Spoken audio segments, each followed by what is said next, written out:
Kilo ha, kilo. Kaya nga, pulsar ba rin sa radaka ng badin?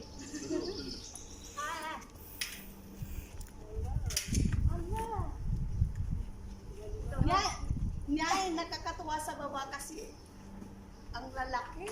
Malaki. Meron din kapag kainin naman. Di, Ang ano katuwa ka. Ngayon sa langunan sa ito, kay Papete to sa Pilipinas. Yan, malalaki na yun. Malaki gawin yung buto.